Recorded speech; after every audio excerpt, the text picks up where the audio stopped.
it's my first sober open mic. Or even more, first time I am sober in this bar.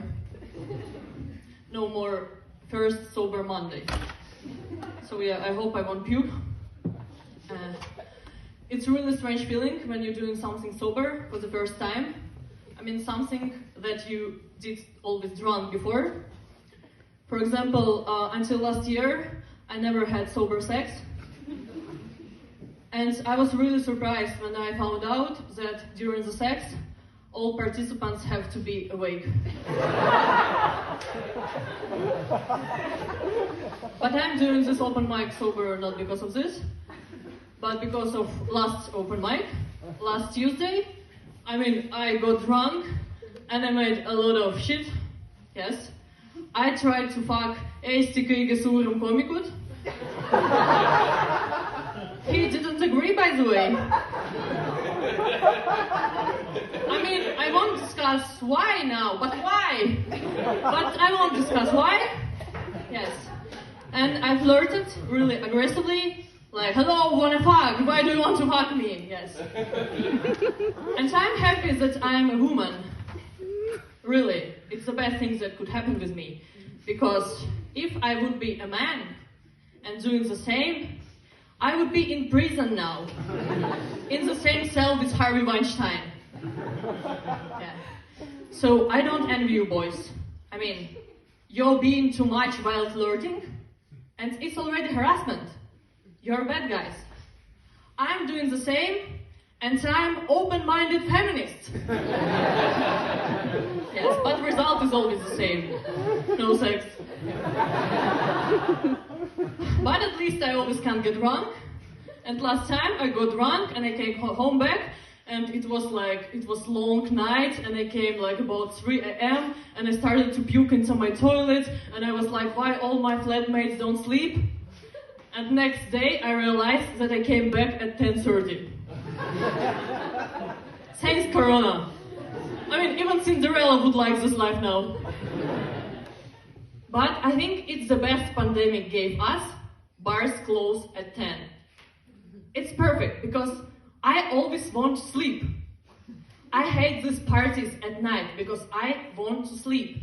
This 70-year-old lady inside me like, yeah. I mean, I only look young, but I'm dead inside. This new American president, Joe Biden, he's 78 years old. How can you rule a country being 78 years old?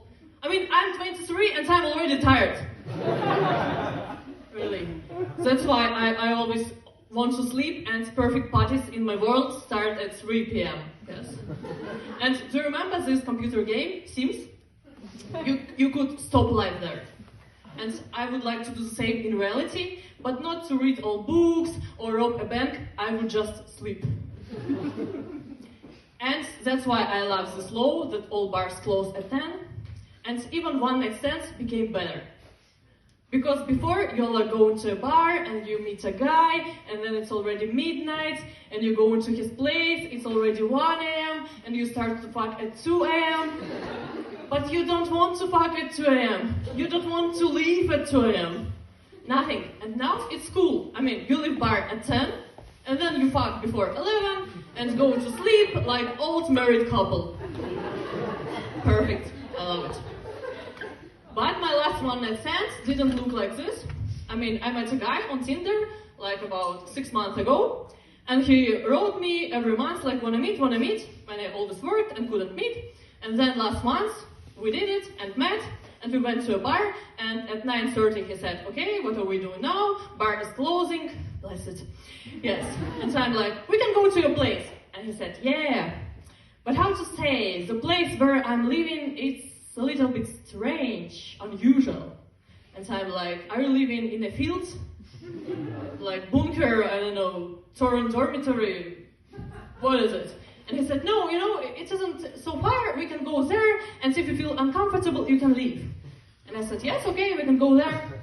And at this date, he always mentioned something like, oh, he knew that I'm a comedian, that I'm doing these open mics, and he said, yes, I like your jokes, they're so cool, especially these Jewish jokes, yes, your Jewish grandma, and all the stuff.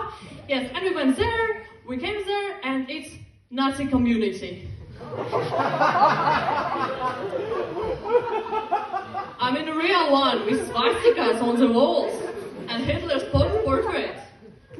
And I was like, I knew that orgasm is called lethal death. But when I went to this date, I didn't want to really die. Yeah, thank you, that's all.